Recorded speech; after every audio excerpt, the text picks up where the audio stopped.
ഇസ്ലാമിൻ്റെ കാഴ്ചപ്പാടിൽ നന്മ എന്ന് പറഞ്ഞു കഴിഞ്ഞാൽ നിങ്ങൾ വിചാരിക്കുന്ന പോലെയുള്ള വലിയ ധാർമ്മിക മൂല്യങ്ങളൊന്നുമല്ല. അത് ഇസ്ലാം പഠിച്ചു കഴിഞ്ഞാൽ നിങ്ങൾക്ക് മനസ്സിലാവും. ഇസ്ലാമിലെ നന്മ എന്ന് പറഞ്ഞു കഴിഞ്ഞാൽ ലാ ഇലാഹ ഇല്ലല്ലാഹ്, അതിനെതിരെ പ്രവർത്തിക്കുന്നതെല്ലാം തിന്മ. ഇത്രയേ ഉള്ളൂ. ഇതിൽ വലിയ ഡെക്കറേഷൻ്റെ ആവശ്യമൊന്നുമില്ല. പരിശുദ്ധ ഖുർആൻ പറയുന്നത് വലാ തസ്തവിൽ ഹസനതു വല സയ്യ, അതായത് നന്മയും തിന്മയും ഒരുപോലെ ആകില്ല. നന്മയെ നിങ്ങൾ തിന്മയെ എതിർക്കാനായി ഉപയോഗിക്കുക. ഒരു കാരണവശാലും പ്രവാചകന്റെ പേര് അവിടെ ആ സ്ഥലത്ത് യൂസ് ചെയ്ത് ശരിയായില്ലെന്നാണ്. എനിക്കത് അയ്യപ്പൻ യൂസ് ചെയ്ത് ഇഷ്ടപ്പെടൂ, ശ്രീരാമൻ യൂസ് ചെയ്ത് ഇഷ്ടപ്പെടൂ, ഒരു ക്രിസ്ത്യാനിക്ക് അത് കർത്താവെന്നോ ജീസസ് ക്രൈസ്റ്റ് എന്നോ മറിയമെന്നോ ജോസെന്നോ ഉപയോഗിച്ച് ഇഷ്ടപ്പെടൂ. അപ്പൊ പിന്നെ മുഹമ്മദ് എന്ന പേര് മാത്രം ഏത് രീതിയിൽ എടുത്ത് തട്ടാന്ന് പറയുന്നതിന് എന്തർത്ഥമുള്ളത്? കുറച്ച് ദിവസങ്ങൾക്ക് മുമ്പ് നടന്ന എക്സ് മുസ്ലിമും നവനാസ്തിക പ്രസ്ഥാനത്തിന്റെ നേതാവുമായ ആരിഫ് ഹുസൈനും ആക്ടിവിസ്റ്റായ രാഹുൽ ഈശ്വറും തമ്മിലുള്ള സംവാദത്തിൻ്റെ നിരൂപണമാണ് ഈ വീഡിയോയിലൂടെ നിങ്ങളുമായി പങ്കുവെക്കുന്നത്. ആദ്യമായിട്ട് രാഹുൽ ഈശ്വറിനോട് ആദരവും ബഹുമാനവും തോന്നിയത് ആ സംവാദം കണ്ടപ്പോഴാണ്. പ്രവാചകരെക്കുറിച്ചും വിശുദ്ധ ഖുർആനെക്കുറിച്ചും പച്ചക്കളവുകളും ദുർവ്യാഖ്യാനവുമായി രംഗത്ത് വന്ന, ഇസ്ലാമിനെ താറടിക്കാൻ വന്ന ആരിഫ് ഹുസൈൻ ഹിന്ദുവായ രാഹുൽ ഈശ്വറിനു മുമ്പിൽ തോറ്റു തൊപ്പിയിടുന്ന കാഴ്ചയാണ് ആ സംവാദത്തിൽ ഉടനീളം നമുക്ക് കാണാൻ കഴിയുന്നത്. ആ സംവാദത്തിൻ്റെ ചില ഭാഗങ്ങളും ഈ വീഡിയോയിൽ ഉൾപ്പെടുത്തിയിട്ടുണ്ട്. വീഡിയോ നിങ്ങൾ മുഴുവനായിട്ടും കാണുമെന്ന് പ്രതീക്ഷിക്കുന്നു. വലതുപക്ഷ ചിന്താഗതിക്കാരനായ രാഹുൽ ഈശ്വറിനെ മുൻനിർത്തിക്കൊണ്ട് പരിശുദ്ധ ഇസ്ലാമിനെ തേജോവധം ചെയ്യുക എന്ന ഉദ്ദേശത്തോടെയാണ് ആരിഫ് ഹുസൈൻ ഈ സംവാദം നടത്തിയത് തന്നെ. മാത്രമല്ല, രാഹുൽ ഈശ്വറിനെ കൊണ്ട് ഇസ്ലാമിനെ വിമർശിപ്പിക്കാനുള്ള വഴിയൊരുക്കുക എന്ന ഉദ്ദേശം കൂടി ആരിഫ് ഹുസൈൻ ഉണ്ട് എന്നാണ് മനസ്സിലാവുന്നത്. പക്ഷേ ആരിഫ് ഹുസൈൻ എപ്പോഴൊക്കെ ഇസ്ലാമിനെ ആക്ഷേപിക്കുകയും വിമർശിക്കുകയും ചെയ്യുന്നോ അപ്പോഴൊക്കെയും രാഹുൽ ഈശ്വർ ഉരുളക്കുപ്പേരി പോലെയുള്ള മറുപടി കൊടുക്കുന്നത് ആ സംവാദത്തിൽ നമുക്ക് കാണാൻ സാധിക്കും. അങ്ങനെ രാഹുൽ ഈശ്വറിന് സംസാരിക്കാൻ കൂടുതൽ അവസരം കൊടുത്താൽ തൻ്റെ ഉദ്ദേശം നടക്കില്ല എന്ന് മനസ്സിലാക്കിയ ആരിഫ് ഹുസൈൻ രാഹുൽ ഈശ്വർ സംസാരിക്കുന്ന സമയത്തൊക്കെ അദ്ദേഹത്തിനെ ഡിസ്റ്റർബ് ചെയ്യുന്ന ഒരു കാഴ്ചയാണ് നമുക്ക് കാണാൻ കഴിയുന്നത്.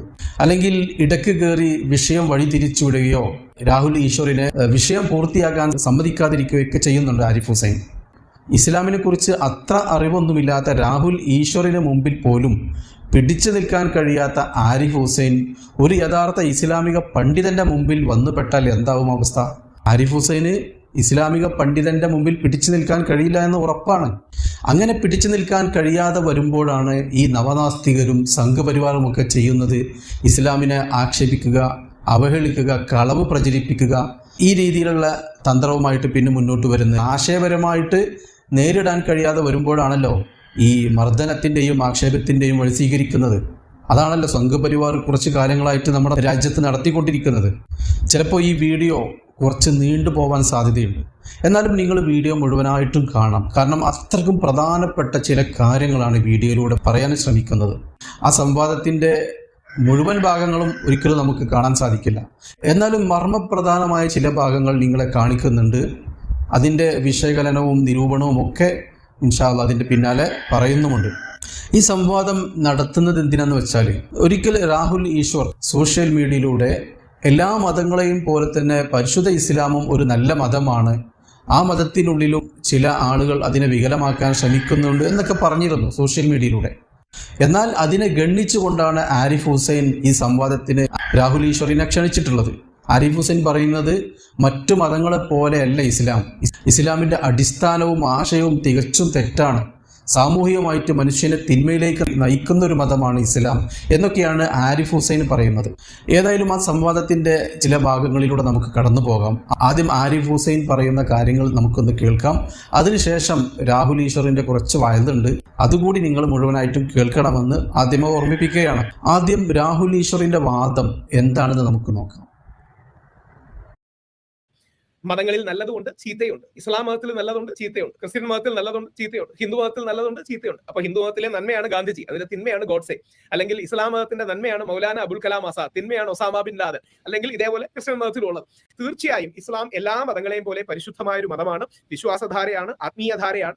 എല്ലാ മതത്തിലും തെറ്റുകളും ശരികളും ഉണ്ടാകുന്നത് പോലെ ഇസ്ലാമിന്റെ ഭാഗത്തും ഉണ്ടായേക്കാം. ഇസ്ലാമിന്റെ തീവ്ര പൊളിറ്റിക്കൽ ഇസ്ലാമിസം ഉള്ളതുപോലെ ഞങ്ങൾ ബ്രാഹ്മണരുടെ ഇടയിൽ തീവ്ര ബ്രാഹ്മണിക്കൽ വാദമുണ്ട്, അല്ലെങ്കിൽ ക്രിസ്ത്യാനികളുടെ ഇടയിൽ തീവ്ര കൺവേർഷനിസ്റ്റ് വാദമുണ്ട്. മതങ്ങളിൽ നന്മയും തിന്മയുണ്ട്. പൊതുവെ ഏറ്റവും ശാന്തരായ ബുദ്ധിസ്റ്റുകളിൽ ഇന്ന് റോഹിംഗ്യകൾ അനുഭവിക്കുന്ന ബുദ്ധിമുട്ടുകളോ അല്ലെങ്കിൽ ബർമയിൽ അടക്കം നടക്കുന്ന പല സ്ഥലങ്ങളിൽ നടക്കുന്ന ദൗർഭാഗ്യകരമായ കാര്യങ്ങൾ നമ്മൾ കാണുന്നുണ്ട്. ഇത് ബുദ്ധ ഭഗവാൻ ഒരിക്കലും അംഗീകരിക്കുന്ന കാര്യമല്ല. അപ്പം നല്ലതും തിന്മയും എല്ലാത്തിലും ഉണ്ട്. അത് ഒരു മതത്തിന്റെ കുഴപ്പമല്ല. അപ്പൊ രാഹുലിന്റെ വാദം എന്താണെന്ന് നമുക്ക് കൃത്യമായിട്ട് ബോധ്യപ്പെട്ടിട്ടുണ്ടാവും. ഇനി രാഹുലിനെ ഗണ്ണിക്കാൻ ശ്രമിക്കുന്ന എക്സ് മുസ്ലിം ആരാണ്, എന്താണ് എക്സ് മുസ്ലിം എന്നുകൂടി നമുക്കൊന്ന് കേൾക്കാം.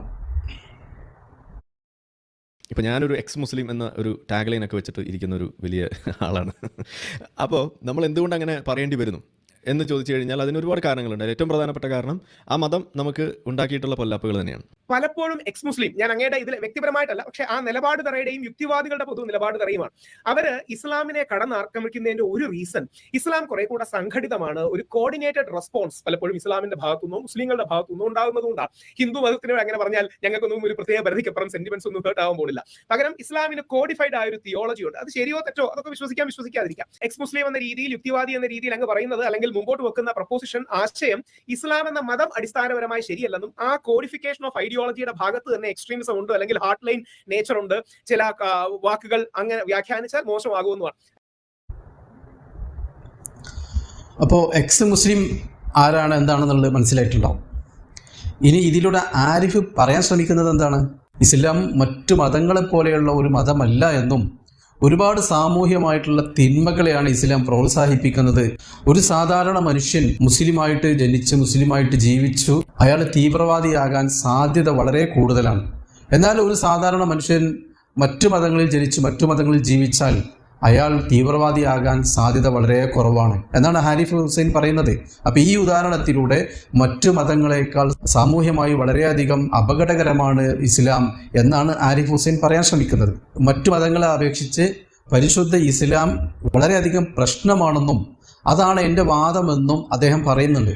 പക്ഷേ അതിനിടയ്ക്ക് സംവാദത്തിൽ അദ്ദേഹം പറയുന്നുണ്ട് അതല്ല എൻ്റെ വാദമെന്ന്. അറിയാതെയാണോന്നറിയില്ല, അദ്ദേഹം പറഞ്ഞു പോകുന്നുണ്ട്. രാഹുൽ ഈശ്വറിൻ്റെ അടുത്തുനിന്ന് കൃത്യമായ മറുപടി കിട്ടിയപ്പോൾ അതെൻ്റെ വാദമല്ല എന്ന് പറയുന്നുണ്ട്.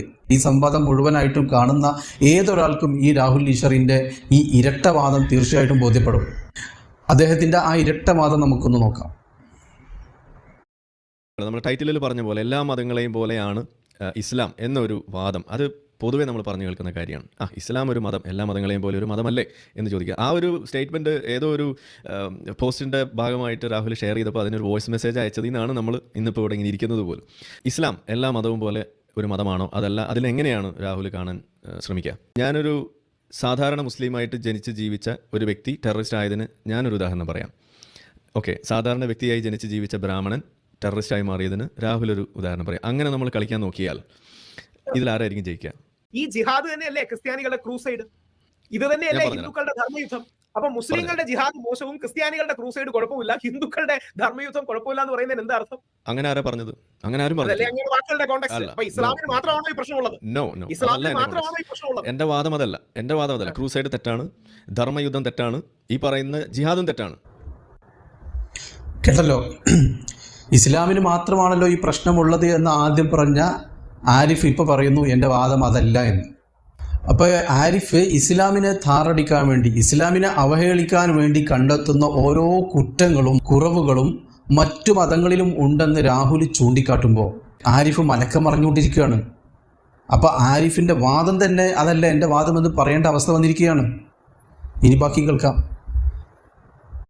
ഇപ്പോൾ ഈ സൂറത്ത് ഓതിയിട്ട് അതിനകത്ത് നന്മയും തിന്മയും എന്ന് പറയുമ്പോൾ ഇസ്ലാമിൻ്റെ കാഴ്ചപ്പാടിൽ എന്താ നന്മ, ഇസ്ലാമിൻ്റെ കാഴ്ചപ്പാടിൽ എന്താ തിന്മ? ഇസ്ലാമിൻ്റെ കാഴ്ചപ്പാടിൽ നന്മ എന്ന് പറഞ്ഞു കഴിഞ്ഞാൽ നിങ്ങൾ വിചാരിക്കുന്ന പോലെയുള്ള വലിയ ധാർമ്മിക മൂല്യങ്ങളൊന്നുമല്ല. അത് ഇസ്ലാം പഠിച്ചു കഴിഞ്ഞാൽ നിങ്ങൾക്ക് മനസ്സിലാവും. ഇസ്ലാമിലെ നന്മ എന്ന് പറഞ്ഞു കഴിഞ്ഞാൽ ലാ ഇലാഹ ഇല്ലല്ലാഹ്, അതിനെതിരെ പ്രവർത്തിക്കുന്നതെല്ലാം തിന്മ. ഇത്രയേ ഉള്ളൂ. ഇതിൽ വലിയ ഡെക്കറേഷൻ്റെ ആവശ്യമൊന്നുമില്ല. അപ്പോൾ ആരിഫ് പറയുന്നത് ഇസ്ലാമിൽ ആകെയുള്ള നന്മ എന്ന് പറയുന്നത് ഷഹാദത്ത് കലിമ മാത്രമുള്ളൂ. അതിന് വലിയ ഡെക്കറേഷൻ്റെ ആവശ്യമൊന്നുമില്ല. അതല്ലാതെ വേറൊരു നന്മയും ഇസ്ലാമിലില്ല എന്ന് പറയുന്നത്. വേറെ ഒരു ധാർമ്മിക മൂല്യവും ഇസ്ലാമിലില്ല എന്ന് പറയുന്നു. എന്നെ കേൾക്കുന്ന മുസ്ലിം സുഹൃത്തുക്കൾക്കറിയാം എന്തൊക്കെയാണ് ഇസ്ലാം മുന്നോട്ട് വെക്കുന്ന ധാർമ്മിക മൂല്യങ്ങൾ, നന്മകൾ, സൽക്കർമ്മങ്ങൾ എന്നൊക്കെ എല്ലാവർക്കും അറിയാം. കേവലം ദൈവവുമായി ബന്ധപ്പെട്ട ആരാധനാകർമ്മങ്ങൾ മാത്രമല്ല, നമ്മുടെ സമൂഹവുമായി ബന്ധപ്പെട്ട, നമ്മുടെ സഹജീവികളുമായി ബന്ധപ്പെട്ട ഒരുപാട് നന്മകൾ ഇസ്ലാം മുന്നോട്ട് വെക്കുന്നുണ്ട്. എല്ലാവർക്കും അറിയാം. ഞാൻ ചില കാര്യങ്ങൾ മാത്രം ഞാൻ ഈ വീഡിയോയിലൂടെ പറയാം. ഉദാഹരണമായിട്ട് എല്ലാം കൂടെ പറയാൻ ഒരിക്കലും ഇവിടെ പറ്റൂല. അതുകൊണ്ട് ചില കാര്യങ്ങൾ മാത്രം പറയാം. ഒന്ന്, അയൽവാസി പട്ടിണി കിടക്കുമ്പോൾ വയറ് നിറയെ ഉണ്ണുന്നവൻ നമ്മിൽപ്പെട്ടവനല്ല. പ്രവാചകൻ പറഞ്ഞതാണ്. ഈ വാക്കിൻ്റെ വിശാലത നിങ്ങളൊന്ന് ആലോചിച്ച് നോക്കൂ. അയൽവാസി എന്ന് പറയുമ്പോൾ നമുക്ക് ചുറ്റുമുള്ള 40 വീടുകൾ, മിനിമം 40 വീടുകളാണ്. ഈ 40 വീടുകളിലെ നമ്മുടെ സഹോദരങ്ങൾ പട്ടിണി കിടക്കുമ്പോൾ വയറ് നിറച്ചുണ്ണുന്നവൻ നമ്മിൽപ്പെട്ടവനല്ല എന്നാണ് പ്രവാചകൻ പറഞ്ഞിട്ടുള്ളത്. അങ്ങനെയാണെങ്കിൽ ഈ വാക്ക് കൃത്യമായിട്ട് പാലിക്കുകയാണെങ്കിൽ നമ്മുടെ നാടുകളിൽ പട്ടിണി ഉണ്ടാവുമോ? ഒരാൾ പോലും പിന്നെ പട്ടിണി കിടക്കൂല. ഈ ഇസ്ലാമിൻ്റെ വിജ്ഞാപനം കൃത്യമായി പാലിക്കുകയാണെങ്കിൽ നമ്മുടെ നാട്ടിൽ പട്ടിണിയേ ഉണ്ടാവില്ല. അത്രയും വിശാലമായ ഒരു കാഴ്ചപ്പാടാണ് ഇസ്ലാം മുന്നോട്ട് വെച്ചിട്ടുള്ളത്. ഇനി മറ്റൊന്ന്, അന്യ സ്ത്രീകളെ ഉപദ്രവിക്കുക പോയിട്ട് അനാവശ്യമായി ഒന്നും നോക്കാൻ പോലും പാടില്ല എന്ന് ഇസ്ലാം പറയുന്നു. സ്ത്രീകളോട് പറയുന്നു, നിങ്ങൾ അനാവശ്യമായിട്ട് നിങ്ങളുടെ ശരീരത്തിൻ്റെ ഭാഗങ്ങൾ തുറന്നിട്ടുകൊണ്ട് പുറത്തിറങ്ങി നടക്കരുത് എന്ന് പറയുന്നു. ഈ രണ്ട് കാര്യങ്ങൾ നമ്മുടെ സമൂഹം നടപ്പിലാക്കുകയാണെങ്കിൽ അതിലും വലിയ സ്ത്രീ സുരക്ഷ പിന്നെ വേറെ എന്തുണ്ട്? ഈ ലോകത്ത് ഏറ്റവും വലിയ സ്ത്രീ സുരക്ഷയ്ക്ക് പറ്റിയ വിജ്ഞാപനമല്ല ഇസ്ലാം മുന്നോട്ട് വെച്ച ഈ ഒരു ആശയം. ഇനി മറ്റൊന്ന്, ഒരാളുടെ പണമോ മറ്റു സ്വത്തോ അതല്ലെങ്കിൽ മറ്റെന്തെങ്കിലും വസ്തുക്കളോ അയാളുടെ അനുവാദമില്ലാതെ എടുക്കാൻ പാടില്ല, അപഹരിക്കാൻ പാടില്ല എന്ന് ഇസ്ലാം പറയുന്നു.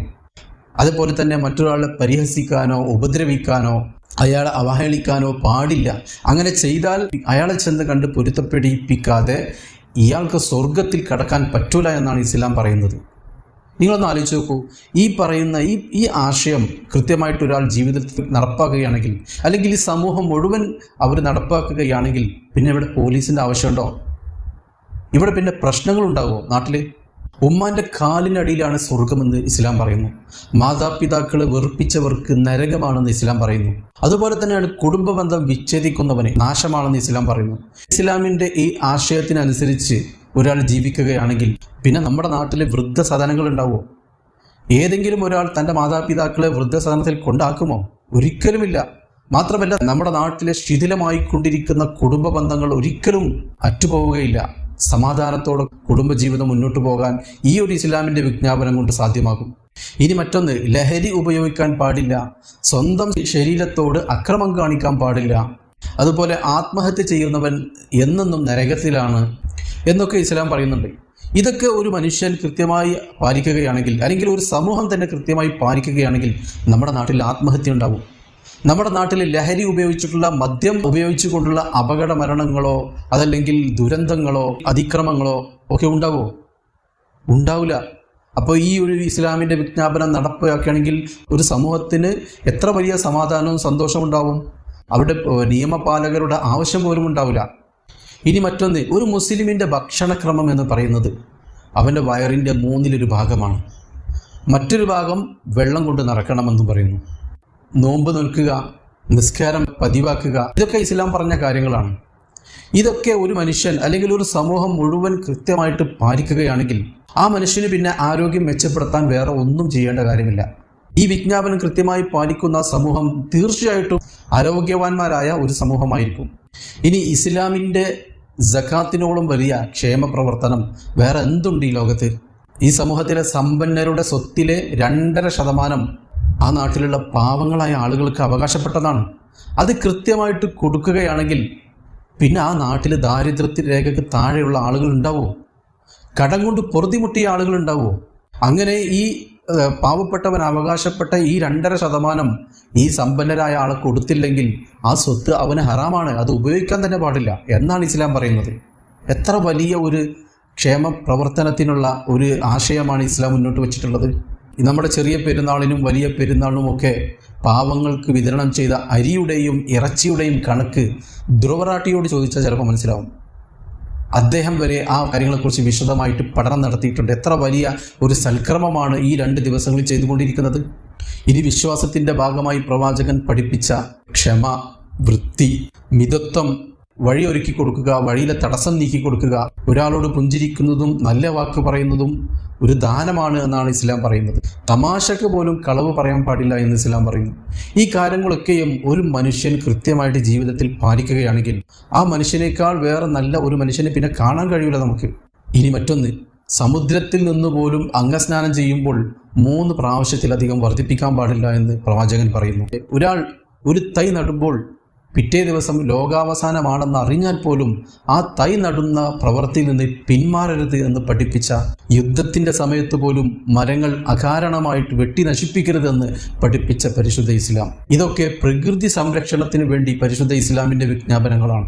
ഇനി സ്നേഹം, കരുണ, ബഹുമാനം, ആദരവ്, വാത്സല്യം, വിശ്വാസം, സേവനം, മിതത്വം, വിജ്ഞാനം, ആരോഗ്യം, അങ്ങനെ തുടങ്ങിയ അനേകം ധാർമ്മിക മൂല്യങ്ങൾ നമുക്ക് മാതൃക കാണിച്ച ഒരു നേതാവാണല്ലോ പ്രവാചകൻ. ഇസ്ലാമിൻ്റെ നന്മയെക്കുറിച്ച് പറയുമ്പോൾ ഇനിയും ഒരുപാട് പറയാനുണ്ട്. പക്ഷെ എല്ലാം കൂടി പറയാൻ നമുക്ക് പറ്റൂലല്ലോ. ഇപ്പോൾ ഇനി മേൽപ്പറഞ്ഞ ധാർമ്മിക മൂല്യങ്ങളുടെ ജീവിക്കുന്ന ഉദാഹരണങ്ങൾ ഇന്നും നമുക്കിടയിൽ തന്നെയുണ്ട്. ഒന്ന് കണ്ണ് തുറന്ന് നോക്കിയാൽ, ഒന്ന് പഠന വിധേയമാക്കിയാൽ നമുക്ക് കാണാൻ കഴിയും. ഇനി അയാൾ ബാക്കി പറയട്ടെ. സ്വന്തം ശരീരത്തിന് എന്ന് മാത്രമല്ല, ചുറ്റുമുള്ള ആളുകൾക്ക് സൂയിസൈഡ് ബോംബിങ്ങിനടക്കം പ്രേരിപ്പിക്കുന്ന സാധനമാണ് ഈ പറയുന്ന ജിഹാദ് എന്ന് പറയുന്നത്. അത് അവസാനിപ്പിക്കണം. ഇനി നമ്മൾ പേന കൊണ്ടാണ് ജിഹാദ്. ഞാൻ കംപ്ലീറ്റ് എല്ലാം വാക്കാണെങ്കിൽ പേന കൊണ്ട് ജിഹാദ് ചെയ്യാൻ ഖുർആനിൽ പറയുന്നുണ്ടോ? ഇല്ല. അതാ ഞാൻ പറഞ്ഞു. കാലികമായ ഇന്റർപ്രിട്ടേഷൻ അല്ലേ? നമുക്ക് ഈ ഇന്റർപ്രിട്ടേഷനെ കുറിച്ച് തർക്കിക്കാം. ശരിയൊന്നും ഇവിടെ ഖുറാനിൽ തന്നെ നിങ്ങൾക്ക് കാണാം, കാഫിറുകളെ കണ്ടെടുത്ത് വെച്ച് വെട്ടിക്കൊല്ലണമെന്ന്, അതുപോലെ പതിയിരിക്കണമെന്ന്, ജൂതന്മാരെ നിങ്ങൾ കൊന്നു തള്ളണമെന്ന്, അതുപോലെ ഹദീസുകളിൽ എഴുതി വെച്ചിരിക്കുന്നു. അതുപോലെ കാഫിറിനെന്ത്, നിങ്ങളുടെ അയൽവക്കത്ത് ജീവിക്കുന്ന ആൾ സത്യനിഷേധി, അതായത് കാഫിറാണ് എന്നുണ്ടെങ്കിൽ അവനോട് നിങ്ങൾ പരുഷമായിട്ട് പ്രവർത്തിക്കണം. പരുഷത അവൻ കണ്ടെത്തണമെന്ന് ഖുറാനിൽ തന്നെ എഴുതി വെച്ചിരിക്കുകയാണ്. ഇനി അതേപോലെ ഹദീസുകളിലേക്ക് പോകുകയാണെന്നുണ്ടെങ്കിൽ നിങ്ങൾക്കെതിരെ, നിങ്ങൾ നടന്നു പോകുമ്പോൾ എതിരെ ഒരു ജൂതൻ വന്നാൽ അല്ലെങ്കിൽ ക്രിസ്ത്യാനി വന്നാൽ നിങ്ങൾ അവന് വഴി എളുപ്പാക്കി കൊടുക്കണം എന്നല്ല ഇസ്ലാം പഠിപ്പിക്കുന്നത്. നിങ്ങൾ വഴി ഇടുക്കി കൊടുക്കണം തന്നെയാണ് പറയുന്നത്. അവന് നീ സ്ഥലം കൊടുക്കരുത്. അവനെങ്ങനെ നമ്മളേതോ സിനിമയിലൊക്കെ കാണുന്ന പോലെ ഇങ്ങനെ നിന്ന് കൊടുക്കണം. ഇതാണ് ഇസ്ലാം പഠിപ്പിക്കുന്നത്. ഇസ്ലാമിൽ ഈ ജിഹാദ് എന്ന് പറയുന്നതിന് കൃത്യമായ മാനദണ്ഡങ്ങളുണ്ട്. കൃത്യമായ നിയമം നടപ്പിലാക്കുക, അല്ലെങ്കിൽ ആ ജിഹാദ് നടത്തണം എന്നുള്ള ഒരു ഫോഴ്സ്ഫുൾ ആയുള്ള ഒരു ഇൻസ്ട്രക്ഷനാണ് ഓരോ മുസ്ലിമിന്റെ ബാധ്യതയാണ്. അതിൽ നിന്ന് ഒരു മുസ്ലിമിന് പോലും രക്ഷപ്പെടാൻ കഴിയില്ല. ഇത് ഇയാൾ പറയുന്നത് ഇസ്ലാമിലെ ജിഹാദ് എന്ന് പറയുമ്പോൾ സ്വന്തം ജീവൻ അവസാനിപ്പിക്കുന്നതോടൊപ്പം തനിക്ക് ചുറ്റുമുള്ള ജീവനുകളെയും നശിപ്പിക്കുന്നതാണ് എന്നാണ് പറയുന്നത്. അതോടൊപ്പം കാഫിറിനെ കണ്ടിടത്ത് വെച്ച് വെട്ടിക്കൊല്ലണം, കാഫിറിൻ്റെ വഴി തടസ്സപ്പെടുത്തണം, അയാളോട് പരുക്കനായിട്ട് മാത്രമേ പെരുമാറാൻ പാടുള്ളൂ എന്നൊക്കെയുള്ള കാര്യങ്ങളാണ് ഇസ്ലാമിൻ്റെ ആശയങ്ങൾ എന്ന് പറയുന്നത്. ഇയാൾ ഈ പറയുന്നത് പോലെയൊക്കെയുള്ള ഏതെങ്കിലും ഖുർആൻ വചനങ്ങളോ അല്ലെങ്കിൽ ഹദീസ് വചനങ്ങളോ ഇയാൾക്ക് കാണിക്കാൻ സാധിക്കും? വെറുതെ ദുർവ്യാഖ്യാനം ചെയ്ത് പച്ചക്കളവുകൾ പറയുക എന്നല്ലാതെ ഒരു തെളിവും ഇയാൾക്ക് കാണിക്കാൻ കഴിയില്ല. ഇനി ഇയാൾ പറയുന്നത് പോലെ ഖുർആനിലും ഹദീസിലും ഇയാൾ പറയുന്ന കാര്യങ്ങളൊക്കെ ഉണ്ടെന്നുണ്ടെങ്കിൽ അത് ആദ്യം ജീവിതത്തിൽ പകർത്തുന്നത് ആരായിരിക്കും? പ്രവാചകരല്ലേ? അതല്ലെങ്കിൽ പ്രവാചകരുടെ ശിഷ്യന്മാരായ സ്വഹാബത്തല്ലേ? അതല്ലെങ്കിൽ അവരുടെ ശിഷ്യന്മാരായ മറ്റു മഹാന്മാരല്ലേ? അവരാരെങ്കിലും അത്തരത്തിൽ പെരുമാറിയിട്ടുണ്ടോ? അവരാരെങ്കിലും ഏതെങ്കിലും അമുസ്ലിമിനെ കണ്ടെടുത്ത് വെച്ച് വെട്ടിക്കൊല്ലിയിട്ടുണ്ടോ? അവരുടെ വഴി തടസ്സപ്പെടുത്തിയിട്ടുണ്ടോ? അവരോട് പരുക്കനായിട്ട് പെരുമാറിയിട്ടുണ്ടോ? നമ്മുടെ കേരളത്തിൽ പ്രവാചക ശിഷ്യന്മാർ വന്നിട്ടുണ്ടല്ലോ, സഹാബത്ത് വന്നിട്ടുണ്ടല്ലോ. അവരുടെ മാതൃകാപരമായിട്ടുള്ള ജീവിതം കണ്ടിട്ടല്ലേ അന്നത്തെ കാലത്ത് മുസ്ലിങ്ങളായ ആളുകൾ ഇസ്ലാമിലേക്ക് കടന്നു വന്നിട്ടുള്ളത്. ഈ സഹാബത്തിൻ്റെ ജീവിതം ഇയാൾ പറയുന്നത് പോലെ ആണെങ്കിൽ പിന്നെ ഏതെങ്കിലും ഒരു അമുസ്ലിം ഇസ്ലാമിലേക്ക് കടന്നു വരുമോ? എന്തുകൊണ്ടാണ് അന്നത്തെ അമുസ്ലിങ്ങൾ ഇസ്ലാമിലേക്ക് കടന്നു വന്നത് മനസ്സിലാക്കാൻ കുമാരനാശാന്റെ കവിത മാത്രം വായിച്ചാൽ മതി. ഖുർആനോ അല്ലെങ്കിൽ മറ്റ് ചരിത്രങ്ങളിലേക്ക് ഒന്നും പോകേണ്ട കാര്യമില്ല. കുമാരനാശാന്റെ കവിത മാത്രം ഒന്ന് വായിച്ചാൽ മതി. എത്ര മഹാന്മാർ കഴിഞ്ഞു പോയിട്ടുണ്ട്. അവരാരെങ്കിലും ഇയാൾ പറയുന്നത് പോലെയാണ് ജീവിച്ചിട്ടുള്ളത്? അജ്മീർ ഖാജ, മമ്പുറം തങ്ങൾ, വരക്കൽ മുല്ലക്കോയ തങ്ങൾ, ഇനി ഇപ്പം ജീവിച്ചു കൊണ്ടിരിക്കുന്ന കാന്തപുരം ഉസ്താദ്, ജിഫ്രി തങ്ങൾ, പാണക്കാട് തങ്ങൾ, ഈ നേതാക്കന്മാരൊക്കെ ഇയാൾ പറഞ്ഞ പോലെയാണ് ജീവിക്കുന്നത്. അവരല്ലേ ഇപ്പോൾ ഈ കേരളീയ മുസ്ലിങ്ങൾക്ക് നേതൃത്വം കൊടുത്തുകൊണ്ടിരിക്കുന്നത്? ഈ കേരളത്തിൽ ഇസ്ലാമിൻ്റെ പ്രചരണം ഏറ്റെടുത്ത് പ്രവർത്തിക്കുന്നത് ഇവരൊക്കെയല്ലേ? ഇവരൊന്നും ഇയാൾ പറഞ്ഞുകൊണ്ടിരിക്കുന്ന കാര്യങ്ങൾ ചെയ്യുന്നില്ല എങ്കിൽ ആരിൽ നിന്നാണ് പിന്നെ നമ്മൾ ഇസ്ലാമിനെ മനസ്സിലാക്കേണ്ടത്? ഇയാൾ പറഞ്ഞ പോലെയാണ് ഖുർആനിലും ഹദീസിലും പറഞ്ഞിട്ടുള്ളതെങ്കിൽ ഞാനീ പറഞ്ഞ ആളുകളല്ലേ അത് ആദ്യം ജീവിതത്തിൽ പകർത്തേണ്ടത്. ഇവരാരെങ്കിലും അങ്ങനെ പ്രവർത്തിച്ചതിന് എന്തെങ്കിലും തെളിവ് ഇയാൾക്ക് കാണിക്കാൻ കഴിയുമോ? പിന്നെ ഇവരൊന്നും ജീവിതത്തിൽ പകർത്താത്ത, ഇവർക്കൊന്നും അറിയാത്ത ഏത് ഇസ്ലാമിനെ കുറിച്ചാണ് ഈ ആരിഫ് പറയുന്നത്? ഇനി ഇയാൾ പറയുന്നത് പോലെ ജിഹാദ് ഏതൊരു മുസ്ലിമിനും നിർബന്ധമാണ്, അതിൽ നിന്നും ഒരാൾക്കും മാറി നിൽക്കാൻ സാധിക്കില്ല എങ്കിൽ അങ്ങനെ ചെയ്യുന്നവരാണ് യഥാർത്ഥ മുസ്ലിങ്ങൾ എന്നൊക്കെയാണല്ലോ ഇയാൾ പറയുന്നത്. ഇയാൾ പറയുന്നത് പോലെ ജീവിക്കുന്ന മുസ്ലിങ്ങൾ എത്രയുണ്ട് കേരളത്തിൽ? 100,000-ൽ 2-3 പേരെ കാണാൻ സാധിക്കും. അവരെ നോക്കിയിട്ടാണോ ഇസ്ലാമിനെ വിലയിരുത്തേണ്ടത്? ഇവിടെ ഭൂരിപക്ഷം മുസ്ലിങ്ങളെ, ഈ മുസ്ലിങ്ങൾക്ക് നേതൃത്വം കൊടുക്കുന്ന പണ്ഡിതന്മാരെ, മറ്റു നേതാക്കളെ എല്ലാം നോക്കിയിട്ടല്ലേ ഇസ്ലാമിനെ വിലയിരുത്തേണ്ടത്? അതല്ലാതെ 100,000-ൽ 1-2-3 പേരുടെ പ്രവൃത്തി നോക്കിയിട്ടാണോ പരിശുദ്ധ ഇസ്ലാമിനെ പഠിക്കേണ്ടത്? എവിടുന്നാണ് ഇയാൾക്ക് ഈ ലോജിക്ക് ലഭിച്ചിട്ടുള്ളത്? അപ്പോൾ ഒരു കാര്യം നിങ്ങൾ മനസ്സിലാക്കേണ്ടത്, എന്താണ് ജിഹാദ് എന്ന് മനസ്സിലാക്കിയെടുത്ത് വന്ന പിഴവാണ് നിങ്ങൾക്ക് പറ്റിയിട്ടുള്ളത്. എന്താണ് ജിഹാദ് എന്ന് രാഹുൽ ഈശ്വർ ഈ സംവാദത്തിൽ വളരെ കൃത്യമായി പറയുന്നുണ്ട്. അതെങ്കിലും ഒന്ന് ശരിക്ക് കേട്ട് പഠിച്ചാൽ മതി. അത് പിന്നീട് കാണിക്കാം. ഇയാൾ ബാക്കി പറയട്ടെ. ഇപ്പോൾ ഗസ്വായ ഹിന്ദ് എന്ന് പറയുന്ന ഒരു സംഗതിയെക്കുറിച്ച് താങ്കൾ കേട്ടിട്ടുണ്ടോ? ആ സംഗതി പോലും ഇവിടെ നടക്കാൻ പോകുന്ന ഒരു വിഷയമാണ് എന്നും അതിൽ പങ്കെടുക്കുക എന്ന് പറയുന്നത് ഓരോ മുസ്ലിമിൻ്റെ ബാധ്യതയാണെന്ന് പറഞ്ഞുകൊണ്ടും അതിന് വേണ്ടിയിട്ട് കാത്തിരിക്കണം എന്നും കൂടി പറഞ്ഞു കൊടുത്തുകൊണ്ടുള്ള അധ്യാപനങ്ങളാണ് മദ്രസകളിലടക്കം പറഞ്ഞു വെക്കുന്നത്. ഇന്ത്യയെ കീഴടക്കുക, ദ കോൺക്വസ്റ്റ് ഓഫ് ഇന്ത്യ. അപ്പം ഇത് ഒരു ഹിന്ദ് ഖുറാനിൽ മെൻഷൻഡ് ആണോ? ഞാൻ പറഞ്ഞുതരാം, അത് കംപ്ലീറ്റ് ചെയ്യാം. അപ്പോൾ ഞാൻ പറഞ്ഞു വരുന്നത്, വാളുകൊണ്ട് ജിഹാദ് ചെയ്യേണ്ട ഒരു ഘട്ടം വന്നാൽ അത് ചെയ്യണം, യുദ്ധം, അത് കാഫിറിനെ കണ്ടെടുത്ത് വെച്ച് വെട്ടിക്കൊല്ലണം എന്നുള്ള ഖുർആനിലെ തന്നെ നിയമം നടപ്പിലാക്കാൻ ഓരോ മുസ്ലിമിനും ബാധ്യതയുണ്ട്. പക്ഷേ നിങ്ങളപ്പോൾ ചോദിക്കും, മൗലാന അബ്ദുൽ കലാം ആസാദ് കൊന്നോ? അല്ലെങ്കിൽ എൻ്റെ തന്നെ കുടുംബത്തിലുണ്ട് ഉസ്താദുമാരായിട്ടുള്ള ആളുകൾ, അവരാരെങ്കിലും കൊന്നോ? എൻ്റെ വാപ്പ ആരെങ്കിലും കൊന്നോ? അല്ലെങ്കിൽ നമ്മളുടെ അബ്ദുൽ കലാം പഴയ പ്രസിഡന്റ് കൊന്നോ? ഈ ചോദ്യം തന്നെ അസ്ഥാനത്താണ്. കാരണം എന്താണ്? നമ്മൾ പറയുന്നത് ഈ നിയമം യഥാവിധി ഉൾക്കൊള്ളുകയും അത് നടപ്പിലാക്കേണ്ടത് ബാധ്യതയാണെന്ന് മനസ്സിലാക്കുകയും അങ്ങനെ ആ പാത തിരഞ്ഞെടുക്കുകയും ചെയ്യുന്ന യഥാർത്ഥ മത ഫോളോവേഴ്സ് അവരാണ് ഈ സാധനം ചെയ്യുന്നത്. അവരാണിത് പ്രശ്നം ഉണ്ടാക്കുന്നത്. പോപ്പുലർ ഫ്രണ്ടുകാർ വന്ന് സുഡാപ്പികൾ എന്ന് നമ്മൾ വിളിക്കുന്ന ആളുകൾ ജോസഫ് മാഷ കൈകാലുകൾ വിപരീത ദിശയിൽ നിന്ന് വെട്ടുമ്പോൾ അത് ഖുറാനിലെ സൂക്തത്തിൻ്റെ അടിസ്ഥാനത്തിലാണ്. 5:33 മുഹമ്മദ് നബിയെ ആക്ഷേപിക്കുന്നു, അള്ളാഹുവിനെ ആക്ഷേപിക്കുന്ന ഒരാളെ കണ്ടാൽ ആ നിയമം നടപ്പിലാക്കണം എന്നത് ഇസ്ലാമിലെ ബാധ്യതയാണ്. അത് ഇസ്ലാമിക രാജ്യമാണെന്നുണ്ടെങ്കിൽ അവിടുത്തെ ഭരണാധികാരിയുടെ ബാധ്യതയാണ്. അവിടെ ഇസ്ലാമിക രാജ്യമല്ല എന്നുണ്ടെങ്കിൽ അത് നടപ്പിലാക്കാനുള്ള ബാധ്യത അവിടുത്തെ വിജിലാൻറ്റീസിനാണ്. ആ രണ്ടാമത്തെ ഫാക്ടറാണ് ഇവിടെ അവർ നടപ്പിലാക്കിയത്. മുസ്ലിങ്ങളെ കുറിച്ച് ഗസ്വായ് ഹിന്ദ് എന്നൊരു പ്രയോഗം ഈ നവനാസ്തികരും മറ്റ് ഇസ്ലാമിൻ്റെ ശത്രുക്കളൊക്കെ പ്രയോഗിക്കാറുണ്ട്. അതായത് ഇന്ത്യ പിടിച്ചടക്കുക, എന്നിട്ട് ഇന്ത്യ ഇസ്ലാമിക രാഷ്ട്രമാക്കുക എന്നാണ് ഈ ഒരു പദ്ധതിയുടെ ലക്ഷ്യം. മുസ്ലിങ്ങൾ അതിനുവേണ്ടി പ്രവർത്തിക്കുന്നു എന്നൊക്കെയാണ് ഇവർ പറയുന്നത്. ഈ ഗസ്വായ ഹിന്ദ് മദ്രസയിൽ പഠിപ്പിക്കുന്നുണ്ട് എന്നാണ്. ഞാൻ 8 വരെ മദ്രസയിൽ പഠിച്ചിട്ടുണ്ട്, 2 വർഷം ദർസിൽ പഠിച്ചിട്ടുണ്ട്. ഇതുവരെ അത്തരത്തിലുള്ളൊരു വാക്ക് ഞാൻ കണ്ടിട്ടില്ല മദ്രസ പുസ്തകത്തിൽ. ആദ്യമായിട്ടാണ് ഞാനിപ്പോൾ ഈ ഗസ്വായ ഹിന്ദ് എന്ന വാക്ക് കേൾക്കുന്നത് തന്നെ, അതും ഇയാളിൽ നിന്ന്. എന്നെ കേൾക്കുന്ന ഒരുപാട് മുസ്ലിങ്ങളുണ്ടാവും. അവരൊക്കെയും മദ്രസയിലും ദർസിലും പോയ ആളുകളായിരിക്കും. അവരൊക്കെ ഈ ഗസ്വായ ഹിന്ദ് എന്നൊരു വാക്ക് മദ്രസ പുസ്തകത്തിൽ പഠിച്ചിട്ടുണ്ടോ? ഏതെങ്കിലും അമുസ്ലിങ്ങൾ എൻ്റെ ശബ്ദം കേൾക്കുന്നുണ്ടെങ്കിൽ നിങ്ങളെ സുഹൃത്തുക്കളോട് ചോദിച്ചു നോക്കൂ, നിങ്ങളെ പഠിച്ചിട്ടുണ്ടോ? പച്ച കള്ളമാണ് ഈ ആരിഫ് ഹുസൈൻ പറഞ്ഞുകൊണ്ടിരിക്കുന്നത്. എന്നാൽ ഇയാളൊന്ന് കാണിക്കട്ടെ, ആ മദ്രസ പാഠപുസ്തകം ഒന്ന് കാണിക്കട്ടെ, 2 വരിയെങ്കിലും ഒന്ന് കാണിക്കട്ടെ. വെറുതെ ഒരു തെളിവുമില്ലാതെ പച്ചക്കള്ളം പറഞ്ഞ് ഈ പരിശുദ്ധ ഇസ്ലാമിനെ ആക്ഷേപിക്കുക എന്നല്ലാതെ വേറെ എന്താണ് ഇവർക്ക് കഴിയുക? ഈ ഗസ്വായ ഹിന്ദ് അതൊരു മുസ്ലിമിന് ബാധ്യതയാണ്, ജിഹാദ് ഒരു മുസ്ലിമിന് ബാധ്യതയാണെന്നാണ് പറയുന്നത്. അതിനുവേണ്ടി കാത്തിരിക്കുകയാണ്. അങ്ങനെ ഈ ഗസ്വായ ഹിന്ദിന് വേണ്ടി പ്രവർത്തിച്ച എത്ര മുസ്ലിങ്ങൾ ഇന്ത്യയിലുണ്ട്, എത്ര പണ്ഡിതന്മാർ ഇന്ത്യയിലുണ്ട്, ഒന്ന് കാണിച്ചു തരണം. പിന്നെ ഇയാൾ പറയുന്നുണ്ട് യഥാർത്ഥ മുസ്ലിം ഫോളോവേഴ്സ് എന്ന് പറയുന്നത് ഈ കാര്യങ്ങളൊക്കെ ചെയ്യുന്നവരാണ്. അതായത് 1,000-2-3 പേര് ആളുകൾ ഇത്തരം കാര്യങ്ങളൊക്കെ ചെയ്യുന്നുണ്ടാവും, അവരാണ് യഥാർത്ഥ മതത്തിൻ്റെ ഫോളോവേഴ്സ്. ബാക്കിയുള്ള ഈ ഞാൻ നേരത്തെ പറഞ്ഞ പണ്ഡിതന്മാരും മുസ്ലിം നേതൃത്വവും ബാക്കിയുള്ള കോടിക്കണക്കിന് മുസ്ലിങ്ങളൊന്നും ഇസ്ലാമിലല്ല, അവർ ഇസ്ലാമിൻ്റെ യഥാർത്ഥ ആശയം അനുസരിച്ചല്ല നടക്കുന്നതെന്നാണ് പറയുന്നത്. എത്ര വിഡ്ഢിത്തരമാണ് ഇയാൾ പറയുന്നത്.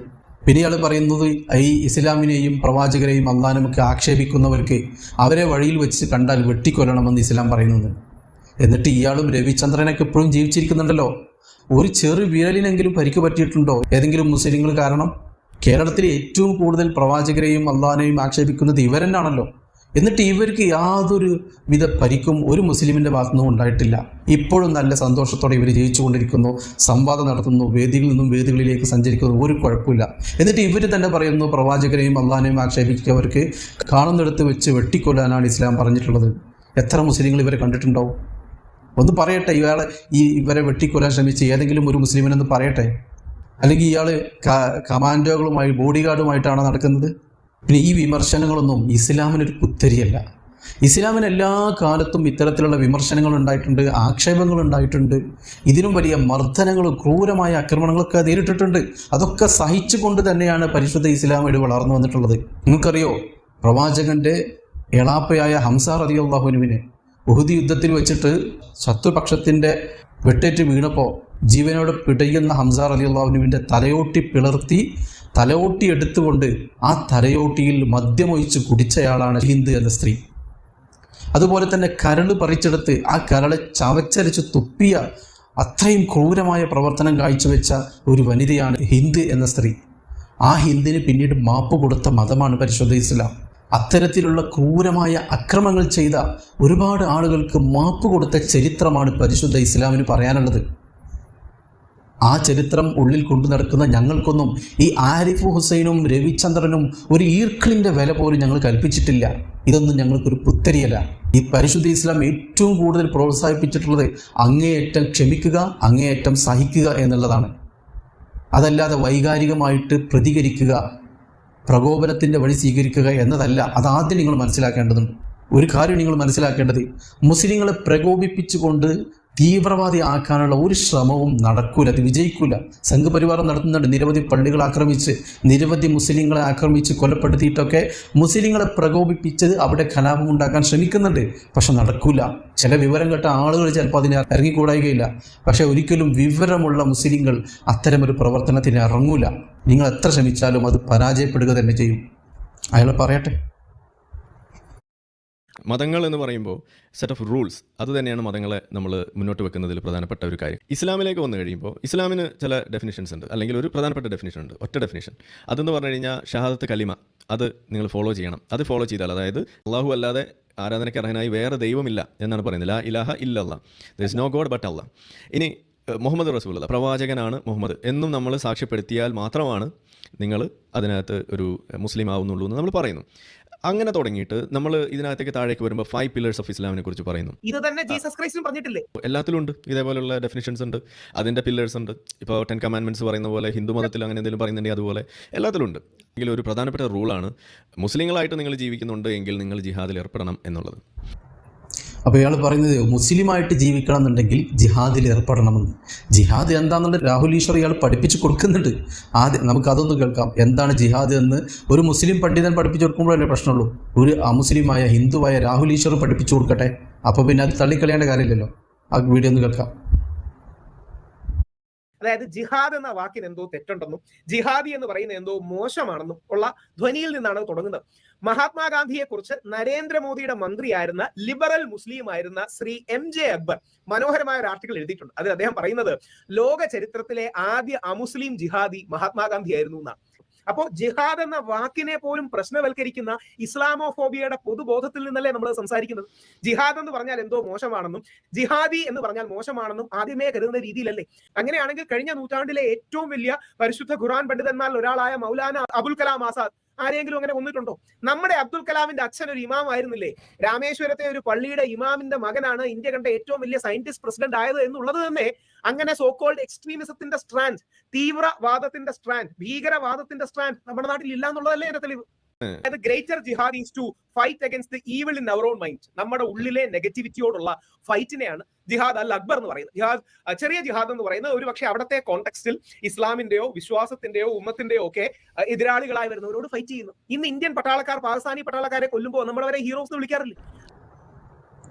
ജിഹാദ് എന്ന് പറഞ്ഞാൽ എന്താണെന്ന് ഇന്ന് ലോകത്തിൽ ഏറ്റവും കൂടുതൽ ദുർവ്യാഖ്യാനം ചെയ്തുകൊണ്ടിരിക്കുന്ന ജിഹാദ് എന്താണെന്ന് വളരെ കൃത്യമായിട്ടാണ് രാഹുൽ ഈശ്വർ പറഞ്ഞു കൊടുത്തത്. ഏതെങ്കിലും ഇസ്ലാമിക പണ്ഡിതന്മാരോ അല്ലെങ്കിൽ മുസ്ലിങ്ങളോ ഇത്തരത്തിൽ പറഞ്ഞു കൊടുക്കുമ്പോൾ അത് ചിലപ്പോൾ അവരുടെ മതത്തെ ന്യായീകരിക്കാൻ വേണ്ടിയാണെന്ന് പറയുമായിരിക്കും. പക്ഷേ രാഹുൽ ഈശ്വറിനെ പോലത്തുള്ള ഒരു ഹിന്ദുവായ വലതുപക്ഷ ചിന്തകൻ ഇത്തരത്തിൽ ജിഹാദ് വളരെ കൃത്യമായി പറഞ്ഞു കൊടുക്കുമ്പോൾ അതിനെ തള്ളിക്കളയേണ്ട കാര്യമില്ലല്ലോ. പ്രത്യേകിച്ച് എന്തെങ്കിലും നേട്ടമുണ്ടായിട്ടല്ലല്ലോ രാഹുൽ ഈശ്വർ അങ്ങനെ പറയുന്നത്. പരിശുദ്ധ ഇസ്ലാമിനെ കുറിച്ച് ഒന്നും പഠിക്കാതെയും ചിന്തിക്കാതെയും ആരെങ്കിലും എന്തെങ്കിലും പറയുമ്പോഴേക്കും അതൊക്കെ വിശ്വസിച്ചുകൊണ്ട് ഇസ്ലാമിനെ വിമർശിക്കുന്ന ആളുകൾ, അത്തരക്കാരാണ് ഈ ഇത്തരം ആരോപണങ്ങൾ ഇങ്ങനെ ഉന്നയിച്ചുകൊണ്ടിരിക്കുന്നത്. ഇനി അടുത്ത ആരോപണം ഒന്ന് കേൾക്കൂ. ചേകന്നൂർ മൗലവി കൊല്ലപ്പെട്ടു. ഓക്കെ, അതുപോലെ ജോസഫ് മാഷയുടെ കൈകാലുകൾ വിപരീത ദിശയിൽ നിന്നും വെട്ടപ്പെട്ടു. ഇത് ജിഹാദാണോ? രണ്ട് കാര്യങ്ങൾ. ഒന്ന്, ചേകന്നൂർ മൗലവിയുടെ തിരോധാനം എന്നാണ് ഞാൻ മനസ്സിലാക്കുന്ന കറക്റ്റ് വാക്ക്. അദ്ദേഹത്തെ റാഡിക്കൽ എക്സ്ട്രീമിസ്റ്റ് കൊന്നാണോ എന്ന് എനിക്കറിയില്ല, ലഭ്യമായ വിവരങ്ങൾ വെച്ചറിയില്ല. ഞാൻ അതിനെക്കുറിച്ച് യൂട്യൂബിൽ നിന്നും മറ്റു കേട്ടതേ ഉള്ളൂ. തീർച്ചയായിട്ടും പോപ്പുലർ ഫ്രണ്ടിന്റെ തീവ്രവാദികൾ അല്ലെങ്കിൽ തീവ്ര സുരക്കാർ നമ്മുടെ ജോസഫ് മാഷിന്റെ കൈവെട്ടിയത് അക്ഷന്തവ്യമായ കുറ്റമാണ്. അല്ലെങ്കിൽ അത് ടെററിസം തന്നെയാണെന്ന് ആർക്കും സംശയമില്ല. പക്ഷേ ഒരു കാര്യം കൂടി ഓർക്കണം, അതിനെ ഏറ്റവും തള്ളി പറഞ്ഞ നമ്മുടെ നാട്ടിലെ മുക്തധാര മുസ്ലിം ലീഗുകാർ അല്ലെങ്കിൽ കുഞ്ഞാലിക്കുട്ടി സാഹിബ്, മുനീർ സാഹിബ് ഒരു വരി കൂടെ പറഞ്ഞ് അവസാനിപ്പിക്കാം. ഇതിന് ക്രിസ്ത്യൻ പള്ളി എടുത്ത സ്റ്റാൻഡ് എന്താ? ക്രിസ്ത്യൻ പള്ളി എടുത്ത സ്റ്റാൻഡ് ഒരു കാരണവശാലും പ്രവാചകന്റെ പേര് അവിടെ ആ സ്ഥലത്ത് യൂസ് ചെയ്ത് ശരിയായില്ലെന്നാണ്. എനിക്കത് അയ്യപ്പൻ യൂസ് ചെയ്താൽ ഇഷ്ടപ്പെടൂ, ശ്രീരാമൻ യൂസ് ചെയ്യാൻ ഇഷ്ടപ്പെടൂ, ഒരു ക്രിസ്ത്യാനിക്ക് അത് കർത്താവെന്നോ ജീസസ് ക്രൈസ്റ്റ് എന്നോ മറിയമെന്നോ ജോസെന്നോ ഉപയോഗിച്ച് ഇഷ്ടപ്പെടൂ. അപ്പൊ പിന്നെ മുഹമ്മദ് എന്ന പേര് മാത്രം ഏത് രീതിയിൽ എടുത്ത് തട്ടാന്ന് പറയുന്നതിന് എന്തർത്ഥമുള്ളത്? ഒക്കെ ഞാൻ സമ്മതിക്കുന്നു. അത് ജിഹാദ് അല്ല, അത് തീവ്രവാദമാണ്. ഗോഡ്സെ വിശ്വസിച്ചത് ഞാൻ ഇന്ത്യയെ രക്ഷിക്കുവാന്നാണ്. അതുകൊണ്ട് ഗോഡ്സെ ഇന്ത്യയെ രക്ഷിക്കാൻ വേണ്ടി ചെയ്തതാണാവോ? ഓട്ടെ, ഒരു പെട്ടെന്നുള്ള നമുക്ക് കണക്ട് ചെയ്യാൻ കഴിയുന്ന ഉദാഹരണം, മാർട്ടിൻ എന്ന് പറയുന്ന ക്രിസ്ത്യൻ സമുദായത്തിൽ ജനിച്ച വ്യക്തി ഒരു കുഞ്ഞിനെ അടക്കം 6 പേരെ ബോംബ് വെച്ച് കൊന്നത് രാജ്യസ്നേഹം അവരുടെ സഭയ്ക്ക് കുറവാണ്, ദേശീയ ഗാനത്തിന് എണീച്ച് നിൽക്കില്ലെന്നല്ല പറഞ്ഞാൽ പുള്ളി ചെയ്ത ജിഹാദാണോ? എന്തൊരു ഭ്രാന്താണ്. അപ്പോ ചേകന്നൂർ തിരോധാനം എന്നുള്ളത് ചേകന്നൂർ കൊലപാതകമാക്കി മാറ്റി. ചേകന്നൂരിനെ കൊന്നതാണെന്നോ അതൊരു കൊലപാതകമാണെന്നോ പോലീസോ പറഞ്ഞിട്ടില്ല, കോടതിയോ തീരുമാനിച്ചിട്ടില്ല. ആ കേസ് ഒന്നുമായിട്ടില്ല. ജോസഫ് മാഷെ കൈവെട്ടിയ കേസ് അത് പൊലിപ്പിച്ച് കാണിക്കാൻ വേണ്ടി ജോസഫ് മാഷെ കൈയും കാലും വിപരീത ദിശയിൽ നിന്ന് വെട്ടിമാറ്റി, അങ്ങനെയൊക്കെയാണ് പൊലിപ്പിച്ചുകൊണ്ട് ആരിഫ് പറയുന്നത്. ഇവിടെ യഥാർത്ഥത്തിൽ ജോസഫ് മാഷെ കൈപ്പത്തി മാത്രമാണ് വെട്ടിമാറ്റിയിട്ടുള്ളത്, കാല് വെട്ടിയിട്ടില്ല. പക്ഷേ അതൊന്ന് പൊലിപ്പിച്ച് ഇസ്ലാമിനെ പ്രതിക്കൂട്ടിലാക്കാൻ വേണ്ടിയിട്ട് ജോസഫ് മാഷെ കൈയും കാലും വിപരീത ദിശയിൽ നിന്ന് വെട്ടിമാറ്റി എന്നൊക്കെ പൊലിപ്പിച്ച് പറയുമ്പോൾ അത് കേൾക്കുന്നവർക്ക് വലിയ എന്തോ സംഗതി തോന്നൂലേ? അതിനു വേണ്ടിയിട്ടാണ് ഇത്തരത്തിലുള്ള വാക്കുകൾ ഉപയോഗിക്കുന്നത്. ഇവിടെ ജോസഫ് മാഷെ കൈവെട്ടിയ സംഗതിയെ ഒരു മുസ്ലിമും ഇവിടെ ന്യായീകരിച്ചിട്ടില്ല. ഒരു മുസ്ലിം സംഘടനകളോ അതല്ലെങ്കിൽ മുസ്ലിം പണ്ഡിതന്മാരോ നേതൃത്വമോ ഒന്നും ഇവിടെ ന്യായീകരിച്ചിട്ടില്ല. എല്ലാവരും ആ ഒരു പ്രവൃത്തിയെ ശക്തമായിട്ട് വിമർശിച്ചിട്ടുണ്ട്, താക്കീത് കൊടുത്തിട്ടുണ്ട്. ആ പ്രവൃത്തി തികച്ചും അനിസ്ലാമികമാണെന്ന് വരെ പറഞ്ഞിട്ടുണ്ട്. എന്നിട്ടും ആ പ്രവൃത്തി ഇസ്ലാമിൻ്റെ പേരിൽ വെച്ച് കെട്ടാൻ വേണ്ടി ശ്രമിക്കുന്ന ആരിഫിൻ്റെ ലോജിക്ക് എന്താണെന്ന് ഇവിടെ ആർക്കും മനസ്സിലാവുന്നേ ഉള്ളൂ. ഇത്തരം പ്രവർത്തനങ്ങൾ നടത്തുന്നത് കൊണ്ടാണല്ലോ പോപ്പുലർ ഫ്രണ്ടിനെ ഇവിടെയുള്ള മുസ്ലിം സംഘടനകൾ നന്നായിട്ട് വിമർശിക്കുന്നതും എതിർക്കുന്നതും. ഏതായാലും ഇസ്ലാമിനെ പ്രതിക്കൂട്ടിലാക്കാൻ വേണ്ടി ഒരു വിഷയത്തിൽ കളവും കൂടി ചേർത്ത് പൊങ്ങലും പൊടിപ്പും ചേർത്ത് അതിനെ പൊലിപ്പിച്ച് പറയുന്ന ആരിഫിൻ്റെ ബുദ്ധി അപാരം തന്നെ. പക്ഷേ രാഹുൽ ഈശ്വറിൻ്റെ ഉരുളക്കുപ്പേരി പോലുള്ള മറുപടി കിട്ടിയപ്പോൾ ഇളിഭ്യമായിക്കൊണ്ടിരിക്കുന്ന ആരിഫിൻ്റെ മുഖമാണ് നമുക്ക് കാണാൻ കഴിയുന്നത്. സൈക്കിളിൽ നിന്ന് വീണ ചിരി എന്നൊക്കെ നമ്മൾ കേട്ടിട്ടില്ലേ? ആ ചിരിയാണ് മുഖത്ത് കണ്ടുകൊണ്ടിരിക്കുന്നത്. ഇനി ആരിഫിന് രാഹുൽ ഈശ്വർ കൊടുത്ത തകർപ്പൻ മറുപടികളും പല ഉപദേശങ്ങളുമാണ് ഇനി വരാൻ പോകുന്നത്. ഇത് മാത്രം കേട്ടാൽ മതി ഇസ്ലാമിനെ വിമർശിക്കുന്ന ആളുകൾക്ക് കാര്യം മനസ്സിലാകാൻ. ആരിഫ് ഒരു പക്ഷേ ഇത് മനസ്സിലാക്കാൻ ഒരു സാധ്യതയുമില്ല. ആരിഫും രവിശങ്കറും മറ്റു ചില ആളുകളും ഇസ്ലാമിനെ വിമർശിക്കുന്നതും ഇസ്ലാമിനെ ആക്ഷേപിക്കുന്നതും എന്തിനു വേണ്ടിയാണ് എന്നൊക്കെ ഇവിടെ എല്ലാവർക്കും അറിയാം. അതൊരു തെറ്റിദ്ധാരണ മൂലമല്ല എന്ന് ഇവരുടെ കൂടാരത്തിൽ നിന്നും ഇസ്ലാമിലേക്ക് കടന്നു വന്ന PM അയ്യൂബ് എന്ന സഹോദരൻ പറഞ്ഞിട്ടുണ്ട്. അദ്ദേഹം പറയുന്ന കാര്യങ്ങൾ അടുത്ത വീഡിയോയിൽ ഉൾപ്പെടുത്താം. ഈ വീഡിയോ ഒരുപാട് നീണ്ടു പോകുന്നത് കൊണ്ട് അത്തരം വീഡിയോകളൊന്നും ഇതിൽ ഉൾപ്പെടുത്തുന്നില്ല. അതുമാത്രമല്ല, ഈ സംവാദത്തിൽ പലതവണ രാഹുൽ ഈശ്വർ ആരിഫിൻ്റെ മണ്ടയിൽ ആണിയടിച്ച് കയറ്റുന്ന ഒരുപാട് ദൃശ്യങ്ങളുണ്ട്. അതൊക്കെയും ഇതിൻ്റെ രണ്ടാം ഭാഗത്തിൽ ഉൾപ്പെടുത്തുന്നുണ്ട്. രണ്ടാം ഭാഗം നിങ്ങൾ തീർച്ചയായിട്ടും കാണണം, ഷെയർ ചെയ്യണം, കമൻ്റ് ഇടണം. ഏതായാലും രാഹുലിൻ്റെ ഉപദേശങ്ങൾ വരട്ടെ. വലാ തസ്തവിൽ ഹസനതു വല സയ്യ ഇത്ഫഅ ബില്ലതി ഹിയ അഹ്സാനു ഫൈദല്ലദി ബൈനകാ വ ബൈനകു അദാവതുൻ കഅന്നഹു വലിയുൻ ഹമീം. അതായത് പരിശുദ്ധ ഖുർആൻ പറയുന്നത് വലാ തസ്തവിൽ ഹസനതു വല സയ്യ, അതായത് നന്മയും തിന്മയും ഒരുപോലെ ആകില്ല. നന്മയെ നിങ്ങൾ തിന്മയെ എതിർക്കാനായി ഉപയോഗിക്കുക, അല്ലെങ്കിൽ ആധുനിക ലാംഗ്വേജിൽ നമുക്കെല്ലാം മനസ്സിലാവുന്ന ലാംഗ്വേജ് പറഞ്ഞാൽ നെഗറ്റീവും പോസിറ്റീവും ഒരുപോലെ ആകുകയില്ല. നെഗറ്റീവിനോട് പോസിറ്റീവായി റെസ്പോണ്ട് ചെയ്യുക. അങ്ങനെ റെസ്പോണ്ട് ചെയ്യുമ്പോൾ നിന്റെ ആജന്മ ശത്രുവായിരുന്ന വ്യക്തി അല്ലെങ്കിൽ നിന്റെ ബദ്ധ വൈരിയും ശത്രുവായിരുന്ന വ്യക്തി നിന്റെ ആത്മമിത്രത്തെ പോലാവും. ഇത് തന്നെയാണ് റോമൻസ് 12:21 എന്റെ ഓർമ്മ ശരിയാണെങ്കിൽ ബൈബിളിലെ റോമൻസ് 12:21 പറയുന്നത്. ഇതിന്റെ ജീവിക്കുന്ന നേർസാക്ഷ്യമാണ് മഹാത്മാഗാന്ധി. തന്നെ കൊല്ലാൻ വന്ന ഗോഡ്സയെ ക്ഷമിച്ച് തന്റെ കൂടെ 8 ദിവസം സേവാഗ്രാമിൽ കഴിയാൻ പറഞ്ഞ മഹാത്മാഗാന്ധി ഈ പ്രിൻസിപ്പിളിന്റെ ആൾരൂപമാണ്.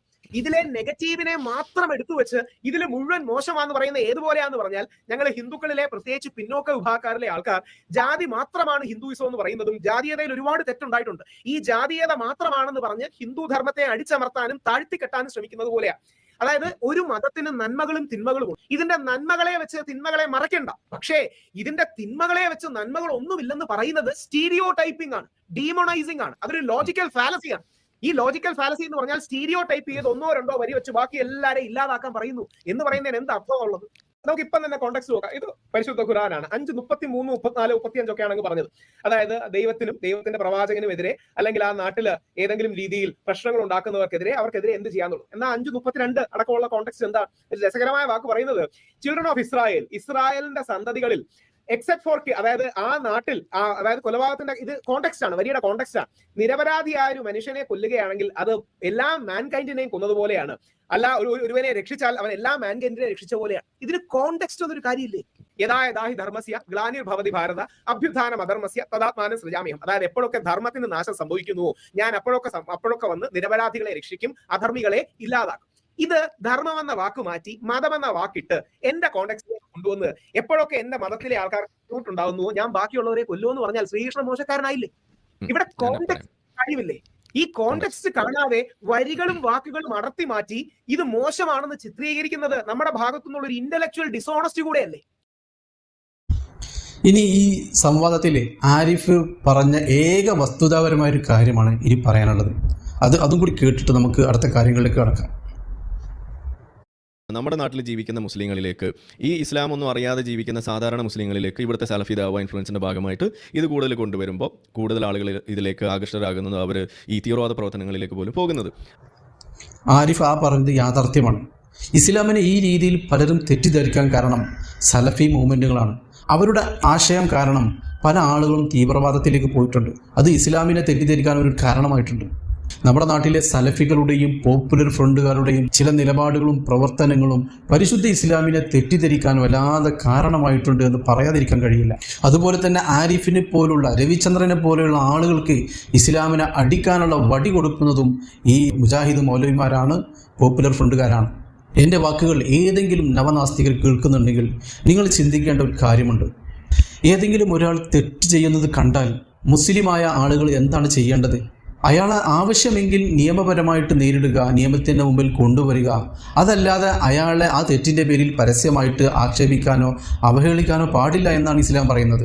എന്നാൽ നവനാസ്തികരായ നിങ്ങൾ ചെയ്യുന്നതോ, ഈ ആരിഫും രവിചന്ദ്രനൊക്കെ ചെയ്യുന്നതോ, ഈ ലോകത്തുള്ള 200 കോടി മുസ്ലിങ്ങൾ വിശ്വസിക്കുന്ന പരിശുദ്ധ ഇസ്ലാമിനെയും അവർ ജീവനേക്കാളേറെ സ്നേഹിക്കുന്ന പ്രവാചകരെയും അങ്ങേയറ്റം ആക്ഷേപിക്കുകയും താറടിച്ച് കാണിക്കുകയും ചെയ്യുന്ന ഒരു പണിയല്ലേ ഇവർ ചെയ്തുകൊണ്ടിരിക്കുന്നത്? സത്യത്തിൻ്റെ മാർഗത്തിൽ മുന്നോട്ട് പോകുന്ന, പ്രവർത്തിക്കുന്ന ഒരു പ്രസ്ഥാനമാണെങ്കിൽ അങ്ങനെ ചെയ്യാൻ കഴിയുമോ? മറ്റൊരാളെ വേദനിപ്പിച്ചിട്ടാണോ ഇവരുടെ ആശയം വളർത്തിയെടുക്കേണ്ടത്, ഇവരുടെ പ്രസ്ഥാനം വളർത്തിയെടുക്കേണ്ടത്?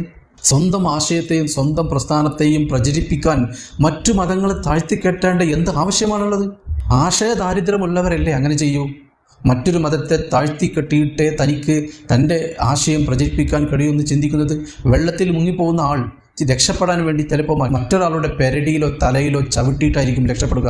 ആ പണിയല്ലേ ഇവർ ചെയ്യുന്നത്?